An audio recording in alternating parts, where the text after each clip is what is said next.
In this video of today, we will introduce you to Napoleon's second wife, who she was and where she was from, what her lifestyle was like, and what feats she accomplished within how many years. Then definitely last in the video.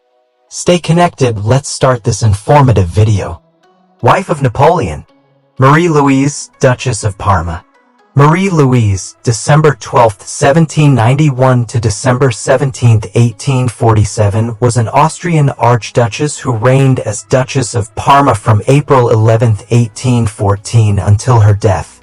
She was Napoleon's second wife and therefore Empress of France and Queen of Italy from their marriage on April 1, 1810 to his abdication on April 6, 1814.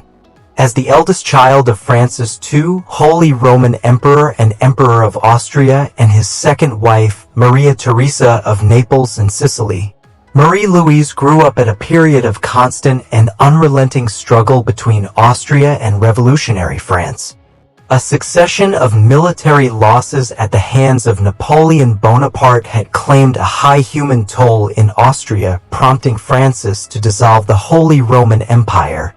The end of the Fifth Coalition War led in Napoleon's marriage to Marie Louise in 1810, ushering in a brief period of peace and friendliness between Austria and France. Marie Louise consented to marry despite being raised to loathe France. She had a son with Napoleon, who was born as the King of Rome and eventually became Duke of Reichstadt and briefly succeeded him as Napoleon II. Napoleon's fortunes shifted radically in 1812 following his disastrous invasion of Russia. The European countries, notably Austria, began hostilities against France in the War of the Sixth Coalition, which concluded with Napoleon's abdication and exile on Elba. Marie Louise received the duchies of Parma, Piacenza, and Guastalla under the Treaty of Fontainebleau in 1814, and she ruled them until her death. Marie Louise married morganatically twice following Napoleon's death in 1821. Her second husband was Count Adam Albert von Neipperg, married in 1821, an equestrian she met in 1814. She and Neipperg have 3 children. Following Neipperg's death in 1829, she married Count Charles René de Bombelles, her chamberlain, in 1834. Marie Louise died at Parma in 1847. Early life. Archduchess Marie Louise of Austria, also known by her Latin baptismal name Maria Ludovica Leopoldina Francisca Teresa Josepha Lucia, was born on December 12, 1791. At Vienna's Hofburg Palace to Archduke Francis of Austria and his second wife, Maria Theresa of Naples and Sicily. She was named after her grandmother, Marie Louise, the Holy Roman Empress. Her father, Francis II, became Holy Roman Emperor a year later. Marie Louise was a great-granddaughter of Empress Maria Theresa because her parents were double first cousins. She was also the maternal granddaughter of Queen Maria Carolina of Naples, Marie Antoinette's favorite sister. Marie Louise's formative years were marked by tension between France and her family. She was raised to dislike France and French ideas. Her upbringing was overseen by her French imperial governess, Victoire de Folliot de Crenneville. Marie Louise was influenced by her grandmother, Maria Carolina, who loathed the French Revolution, which eventually led to the death of her sister, Marie Antoinette. Maria Carolina's Kingdom of Naples had also come into direct combat with French armies under Napoleon Bonaparte. The Third Coalition War took Austria to the brink of collapse, fueling Marie Louise's wrath of Napoleon. The imperial family was compelled to evacuate Vienna in 1805. Marie Louise sought shelter in Hungary and then Galicia before returning to Vienna in 1806. Her father gave up the title of Holy Roman Emperor but remained Emperor of Austria. Her parents had her tutored in a variety of languages to increase her marriageability. In addition to her native German, she became proficient in English, French, Italian, Latin, and Spanish. Marie Louise's mother died from a miscarriage in 1807 when she was 15. Emperor Francis married his first cousin, Maria Ludovica Beatrix of Austria Este, who was 4 years older than Marie Louise. Nonetheless, Maria Ludovica Beatrix adopted a parental role towards her stepdaughter. She was also resentful of the French for depriving her father of the Duchy of Modena. In 1809, France and Austria fought another war which ended in defeat for the Austrians. The imperial family had to evacuate Vienna again before the city surrendered on May 12. Their voyage was delayed by inclement weather, and they arrived in Buda drenched and nearly exhausted. Wedding proposal. After evading an assassination attempt in Vienna while negotiating the Treaty of Schönbrunn on October 12, 1809, Emperor Napoleon realized he needed an heir to solidify his nascent empire. He also attempted to validate and legitimize his empire by marrying a member of one of the prominent royal families of Europe. He launched divorce proceedings against Josephine de Beauharnais, and as per his family's wishes, he began looking for a new empress. His desire to marry Grand Duchess Anna Pavlovna of Russia, the youngest sister of Tsar Alexander I of Russia, alarmed Austria, which feared being wedged between two powerful nations that were allies. Emperor Francis proposed a marriage between Napoleon and Marie Louise to the Count of Narbonne, persuaded by Prince Metternich, but the Austrians made no formal offer. Though officials in Paris and Austria began to embrace the prospect of the union, Marie Louise was kept in the dark about developments. Frustrated with the Russians' delay in marriage negotiations, Napoleon revoked his proposal in late January 1810 and began negotiating with the Austrian ambassador, the Prince of Schwarzenberg, to marry Marie Louise. Schwarzenberg signed the marriage contract on February 7. Metternich notified Marie Louise about their marriage. When asked for consent, she stated, "I only wish for what my duty requires."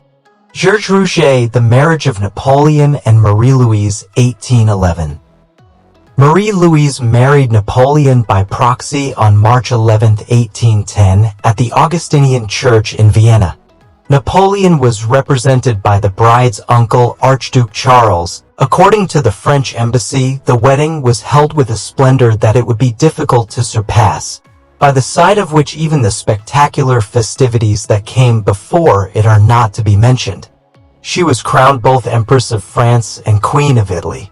Marie Louise left Vienna on March 13, possibly expecting never to return. When she arrived in France, she was taken into the hands of Napoleon's sister, who subjected her to a symbolic traditional rite. Tradition stipulated that a royal bride visiting France should bring nothing from her own country, particularly her clothing. Marie Louise was removed of her clothing, corset, stockings, and chemise, exposing her entire body. Napoleon's sister then forced the naked Marie take a bath. She was then outfitted in French bridal attire. Marie Antoinette was subjected to a similar process when she landed in France in 1770.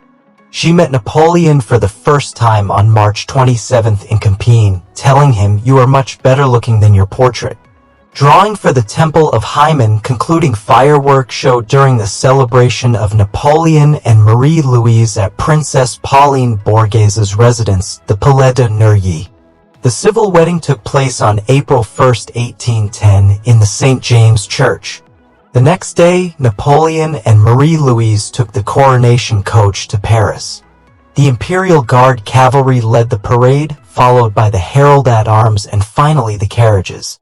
The marshals of France rode side by side near the carriage doors. The procession arrived at the Tuileries Palace, where the imperial couple proceeded to the Salon Care Chapel in the Louvre for their religious wedding ceremony. Cardinal Joseph Fesch, Napoleon's uncle and Grand Almoner of France, presided over the event. Ferdinando Payer produced a bridal march for the occasion, as well as Johann Nepomuk Hummel's cantata. Elaborate celebrations resumed throughout May and June 1810. These featured a ball, a masque, a naval battle on the Seine, and a fireworks display designed by Claude Fortune Ruggieri for 4,000 people. Napoleon's marriage made him the great-nephew-in-law of Louis XVI and Marie Antoinette. Marriage to Napoleon. Life as Empress. Marie Louise was thrilled to be Napoleon's wife and easily settled in at the French court. She formed a close bond with her premier dame d'honneur, the Duchess of Montebello, while her dame d'honneur, Jean-Charlotte du Lucy, handled the most of the everyday activities. Napoleon first stated that he had married a womb to an aide, but their relationship quickly developed. He spared no pains to please her and claimed at one time to prefer Marie Louise to his former wife Josephine, while he had loved Josephine and said Josephine remained his dearest friend even after their amicable divorce and that he would still choose her. Whereas with Marie Louise, there was never a lie, never a debt, probably referring to Josephine's rumored extramarital affairs and reputation as a spendthrift. Marie Louise wrote to her father, "I promise you, dear Papa, that people have done grave harm to the emperor. The better one knows him, the more one admires and loves him." However, the marriage was not without conflict. Napoleon occasionally complained to advisors that Marie Louise was too meek and timid in comparison to the lively and passionate Josephine, with whom he maintained close contact, which saddened Marie Louise. The euphoria around the wedding ushered in an era of peace and friendship between France and Austria, who had been primarily at war for the previous 2 decades. The citizens of Vienna, who had just months before despised Napoleon, were now full of praise for the French emperor. During the wedding ceremonies, Napoleon sent flattering letters to Emperor Francis, Empress Maria Ludovica Beatrix, and Archduke Charles. Marie Louise talked rarely in public because she was reserved and timid, which some people misunderstood for arrogance. She was regarded as a peaceful woman who never interfered with politics. In private, she was courteous and gentle. Napoleon arranged for Marie Louise to take part in a number of carefully chosen charitable activities, the most notable of which was the Société de Charité Maternelle, for which he appointed her honorary president. Birth of first child. Marie Louise got pregnant in July 1810, giving birth to a son on March 20, 1811. The boy, Napoleon Francois Joseph Charles Bonaparte, was given the title King of Rome. Following the practice of referring to the Holy Roman Empire's heir apparent as the King of the Romans, Napoleon was overjoyed that his wife had survived the trauma and declared, "I would rather never have any more children than see her suffer so much again." Marie Louise was devoted to her son, having him brought to her every morning and seeing him in his apartment during the day. Resumption of war. Marie Louise traveled to Dresden with Napoleon in May 1812, a month before the French invasion of Russia, and visited her father and stepmother. Emperor Francis informed Napoleon that he could rely on Austria for the triumph of the common cause, a reference to the impending war. Marie Louise and the Empress of Austria developed a slight rivalry, with the Empress resentful of her stepdaughter's attractiveness. Her first meeting with Count Adam Albert von Neipperg took place in Dresden as well. Napoleon departed Dresden on May 29 to take command of his troops. Marie Louise then traveled to Prague, where she spent several weeks with the Austrian imperial family before returning to St. Cloud on July 18th. She remained in touch with Napoleon throughout the conflict. France suffered a devastating defeat in its invasion of Russia. The Russian winter and guerrilla warfare destroyed more than half of the Grande Army. After the failed Mallet coup of October 1812, Napoleon rushed back to France and reconciled with his wife on the night of December 18th. Collapse of the Empire. The Sixth Coalition was formed in response to France's reduced position. Prussia united with Russia and declared war on France. The United Kingdom was already at war with France, while Austria remained neutral due to ties between the imperial dynasties. Marie Louise was appointed regent on March 30th as Napoleon embarked on his campaign in Germany. The regency was purely de jure, as all decisions were still made by Napoleon and carried out by his most senior officers, including as Lebrun, Joseph Bonaparte, Talleyrand, and Savary. Marie Louise unsuccessfully attempted to persuade her father to side with France. Austria also joined the resistance to France. She corresponded with Napoleon, alerting him of growing demands for peace in Paris and the provinces. Napoleon was thoroughly defeated in Leipzig on October 19th, and he retired to St. Cloud on November 9th. On January 23, 1814, Marie Louise was appointed regent for a second time. On January 25th, around 3 a.m., Napoleon embraced Marie Louise and his son for the final time. He left to command a hurriedly assembled force to repel the Allied invasion from the north. As the Allies approached Paris, Marie Louise was hesitant to leave. She believed that as the daughter of the Sovereign of Austria and ally member, she would be treated with respect by Ally forces, with the potential of her son rising to the throne if Napoleon was ousted.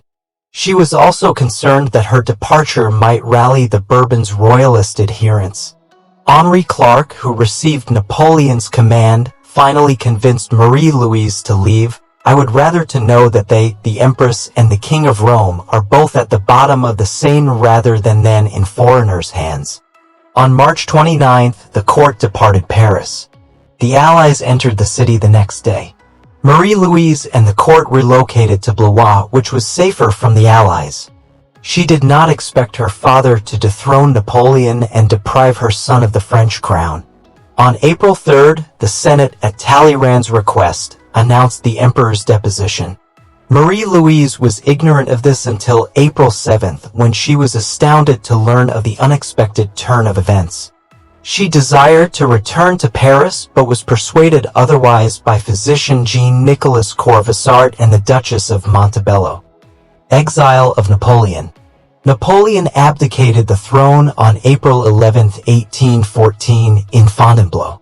The Treaty of Fontainebleau deported him to Elba but permitted Marie Louise to keep her imperial status and style, and appointed her ruler of the duchies of Parma, Piacenza, and Guastalla with her son as heir.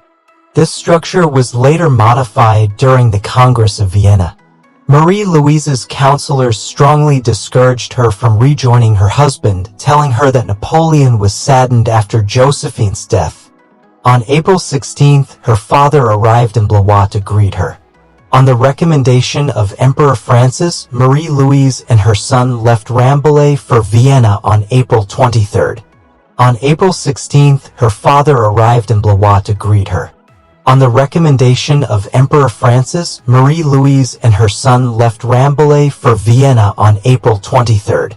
She lived at Schönbrunn in Vienna, where she was visited frequently by her sisters but rarely by her father and stepmother. She met her grandmother, Maria Carolina, who disapproved of her leaving her husband. Distressed by being perceived as a heartless wife and uncaring mother, she wrote on August 9, 1814, "I am in a very uncomfortable and critical position. I must be very cautious in my actions. At times, the concept occupies me so much that I consider suicide to be the best option." Congress of Vienna and relationship with Nieburg. In the summer of 1814, Emperor Francis dispatched Count Adam Albert von Nieburg to escort Marie Louise to the spa town of Aix-les-Bains in order to prevent her from joining Napoleon on Elba. Nieburg was Metternich's confidant and Napoleon's antagonist. Marie Louise had fallen in love with Nieburg. They became romantically involved. He became her chamberlain and advocate during the Congress of Vienna. The French and Austrian publics reacted negatively to the news of the relationship. When Napoleon escaped in March 1815 and resumed his authority, the Allies declared war once more.